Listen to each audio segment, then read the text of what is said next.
We have a perfect 50-0 trend backing up this Super Bowl prop bet.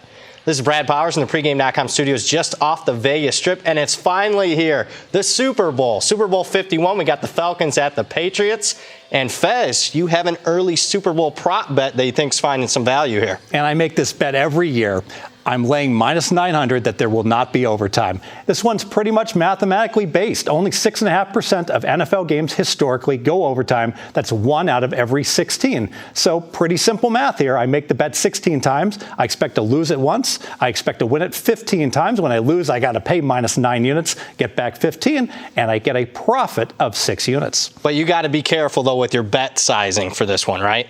You got to be very careful because certainly over a course of hundreds of bets, you could have back-to-back overtime games. And if you're betting to win 5% of bankroll, boom, at minus 900, there goes a great chunk of your bankroll. So you got to be careful, and I recommend bet maybe twice, risk twice of what you might normally bet on this bet, so you're not seeing your bankroll get crushed the few times you do lose. Now, this is kind of the poster child of a type of prop bet that the pros like to play. Is that correct? Absolutely. The public loves the big plus. They love the big underdog and the payout.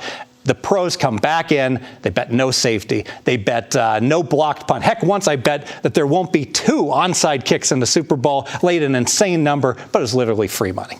And the problem with it, as far as the media coverage on the public side, they get glorified, the big payouts. Like, if there's going to be a safety. I go back to a couple years ago. Will there be a safety, be the first score in the Super Bowl in the Seattle-Denver game? It pays out like 40-1, and that's all the media talks about. The ball goes flying past Peyton Manning, and the sportsbook erupts with winning bettors that bet the first score to be a safety. They get 40-1. Never mind, they should have gotten 400-1. It's a big media story, and those type of stories are great because they create value for us.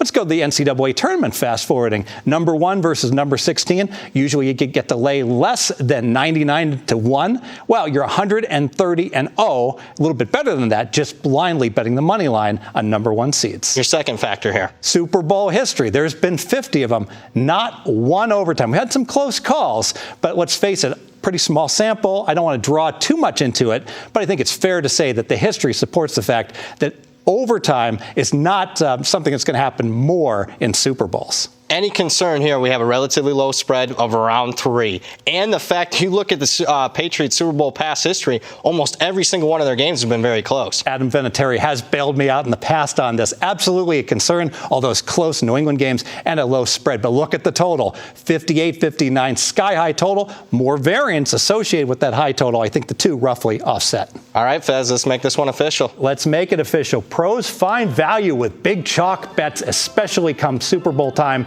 Just have to be careful not to overbet them.